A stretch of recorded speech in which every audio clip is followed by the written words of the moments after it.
Welcome everyone to the Senior Living 411 series. As you all know, November is Fall Prevention Month.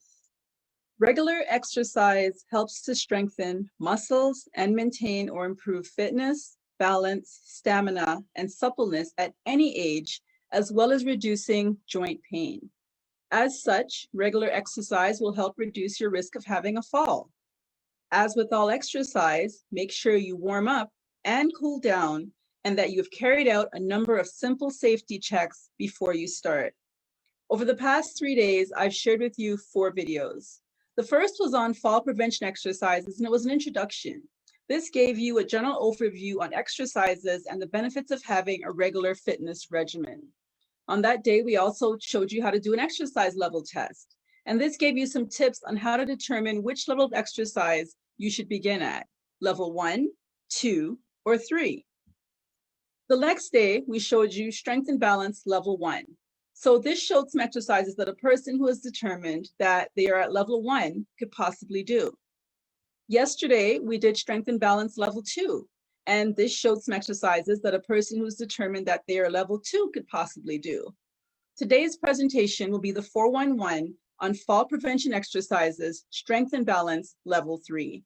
These videos will help you determine which level of exercises are best suited to you, or if you should seek guidance from your physiotherapist. Before I jump into it, for those of you who haven't joined me before, my name is Desiree King, and I'm a senior home safety advisor here in Ontario. I wanted to first share my story with you. The first question that I'm often asked when I deliver seminars to groups such as this or at a senior center is, what do you know about aging? You're so young, or why do you care? And my response is simply that it's my passion. Now, without dating myself, when I was 14, I volunteered as a candy striper. And if you remember what a candy striper was, we actually wore a red and white striped apron. And in my case, I delivered books on the geriatric floor of the hospital. I then went on to work as a dietary aide in the geriatric ward of many hospitals throughout my high school years. And since then, I have worked in or owned several senior-related businesses. Most recently, I worked as a realtor for the past 6 years, who specialized in working with the 55-plus demographic. I've taken a slew of courses in topics like aging in place, downsizing, retirement living options, and dementia care. I've also worked as a client care coordinator for one of the leading home healthcare companies in North America. And I must admit that during my time spent as a realtor, I've always felt a pull towards the educating and serving side of the business, more so than the transactional real estate side. At the beginning of 2020, I knew that something in my life was about to change. I knew that my calling was greater than my career. Little did I know that we would be hit with a pandemic called coronavirus. And over the past 7 months, the coronavirus has killed roughly 9,822 Canadians. 81% of these deaths are linked to long-term care homes. Now, health officials have cited the need for rigorous visitor and resident care protocols and precautions in these facilities, but the solution is also in our hand. We as a people, as a future elderly population of this country, have to make some decisions as well. And I firmly believe that we as Canadians need to change our thinking and method of caring for the elderly. One possible solution is that we honor the wishes of our elderly members of society and allow them to stay at home by doing what places like Scotland has done and pour money into home modifications and home health care as opposed to hospital funding. Over the past 2 months, as I sat at home listening to the news and watching the number of deaths occur with our seniors, I realized that I wanted to do more than I was already doing. I realized that being a realtor did not align with my desire to have a greater impact on the lives of seniors. The ancient Greek physician Hippocrates once said, "Desperate times call for desperate measures." And my drastic measure took the form of me officially resigning from real estate and turning my attention to my one thing, which is senior home safety.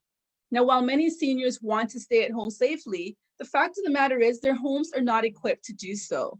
And the statistics I'm about to show you prove just that. In preparation for what I will see will be a shift in the mindset of seniors, their adult children, and society on the whole, my main objective is to assist families in figuring out what is wrong in the homes of themselves or their loved ones, and what needs to be addressed in order to allow our seniors to be safe in their own homes. So you may be wondering, why is fall prevention important? Why is there a whole month dedicated towards this topic? And there's really 4 solid reasons. The first is that falls are so common. Falls are the leading cause of fatal and non-fatal injuries for older adults. As a matter of fact, 1 in 4 older adults fall each year.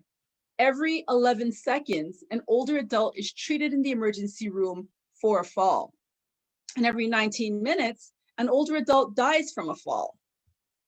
The second reason is falls can cause serious injuries. Falls result in injuries such as hip fractures, broken bones, and head injuries. In fact, more than 2.8 million older adults are treated in emergency departments annually because of a fall.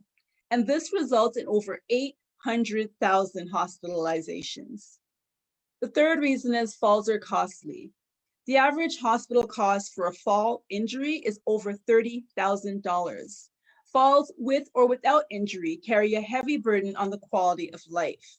As a matter of fact, after a fall, many older adults develop a fear of falling, and as a result, they limit their activities and social engagements. Fear of falling can result in further physical decline, depression, social isolation, and feelings of helplessness. And the last reason, well, falls impact caregivers too.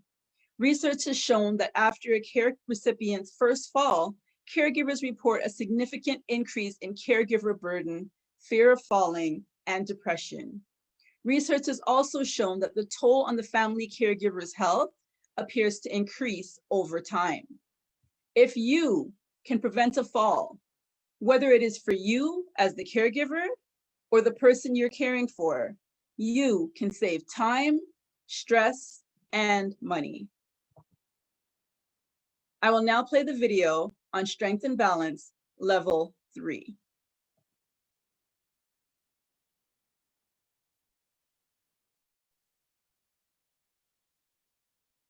You've decided your balance is good enough to start on level 3 exercises. So here we go. Find somewhere in your house that's safe and secure for you to hold on to. Your kitchen counter or your kitchen chair are good. Start with a good posture, feet hip width apart. Keep your shoulders down and relaxed. Make sure you grow tall, and we're just about ready to start. We're going to challenge your balance throughout these exercises.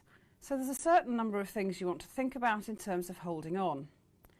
In the handholds, you could either start by holding on quite firmly, or you could just put a finger touch, or if you're feeling particularly confident, you could hold your hand just above the chair, but have it there nearby just in case. Easy marching. We want to warm you up first before we start doing some strength and balance exercises. Easy marching is a very easy way to keep your circulation flowing. So start off with your feet hip width apart, and as you walk, make sure you put your ball of your foot down first through to the heel. Try and keep it nice and relaxed and your shoulders down, and if you feel confident, take your hand off the chair. As you warm up, you may feel that you want to raise your knees a little bit higher, a little bit more of a purposeful march. Ankle movements. It's important to maintain flexibility at the ankles so you can cope with uneven pavements. Sit at the back of a chair with your back supported and make sure you're sitting tall. Lift your leg up and slowly pull your toes back towards your knee. In another movement, move forward, away as far as you can, and then in a slow and controlled manner, just go forward and backward with the toes to increase the range of motion. You want to repeat this up to 10 times on each leg.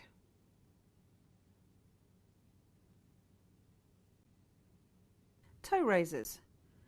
These exercises are really important because we need to lift our feet over obstacles. The muscles on the front of our feet are often quite weak. Make sure you're holding on, good posture and stand tall, and try and bring your toes up towards your nose. You may not have this good a flexibility, but try and raise them as far as you can, slowly and with control. Each time you do this, keep your stomach muscles tight and your bottom in. You will wobble, this is normal. And now moving on to toe walking, another important balance exercise. Make sure you've got something to hold on to.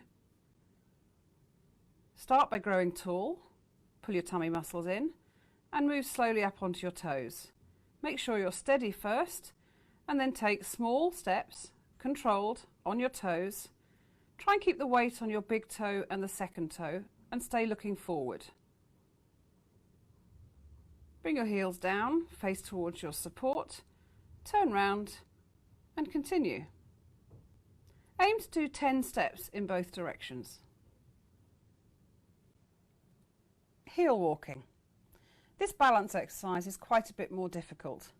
Make sure you've got a good solid support to hold on to. Pull your toes up towards your nose, keeping your tummy tight and your bottom in. Take very small little steps forward, keeping the bottom in and looking forward. It's quite difficult, this one, and you may not be able to raise your toes quite as high off the floor as you can see in this image.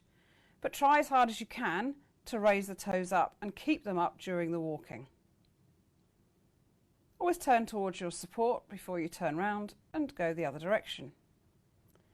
Aim to do 10 steps in each direction if you can, reducing your handhold over time.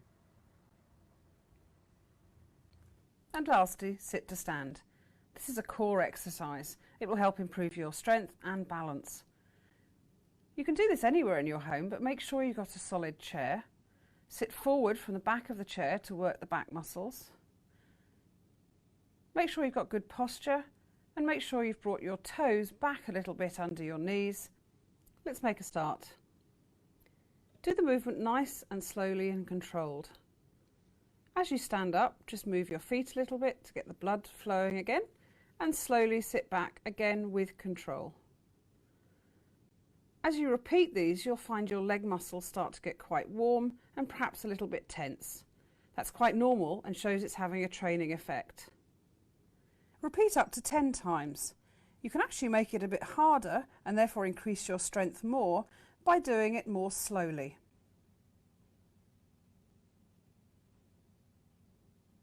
So we've given you a go at 2 or 3 times at each of the exercises. Perhaps if you're not quite yet willing to go and join a class, you might start doing these a little bit more. So for example, in a couple of days, you might repeat the video clip, but do each exercise 5 times. Maybe in a couple of weeks, try each exercise 10 times. You'll notice the difference, you'll see your balance and strength improving, and hopefully that'll give you the impetus to come and join a group.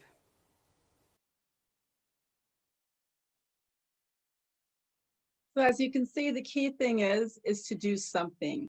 If you're not comfortable joining a group, then you can do these exercises from the comfort of your own home. Even if you've been a couch potato for your whole life, now is the best time to get started. Don't worry about what you did before. Start doing it now, and you're guaranteed to be building up those muscles. And always push yourself once you feel comfortable and stable enough in doing those exercises. Bring yourself to the next level. And of course, if you do have health conditions, consult with your health specialist before beginning any exercise or fitness regimen. I cannot begin to stress how much helping yourself, a spouse, or an aging parent to avoid falls goes a long, long way towards preserving health and independence. If you would like the links to any of these videos or any additional reports or resources, please email me at Desiree@seniorliving411.com. Learning can be fun. So tomorrow we're going to have some fun. I'm going to share with you 2 fun online games on the Falls Assistant website that will help you identify and learn more about fall hazards in and around the home. If you'd like to participate in any of these games tomorrow and actually be a contestant, we are giving out prizes. Send me an email at Desiree@seniorliving411.com, or if you're on Facebook, send me a private message saying you'd like to join in, and I'll send you the link on how you can come in on the participant side and join in with us. So join me tomorrow, Friday, November 20th, for the Fall Prevention Spot the Hazard game and the Fall Prevention Pairs game. It's going to be a lot of fun, lots of great prizes. Looking forward to seeing you then. Thank you for joining us. And remember that all discussions can be found on YouTube on the Senior Living 411 Incorporated channel or on the Senior Living 411 podcast. And also please remember to like this broadcast, share this broadcast, or subscribe to this broadcast and follow the Senior Living 411 Inc. group on Facebook or join the Senior Living 411 series private Facebook group.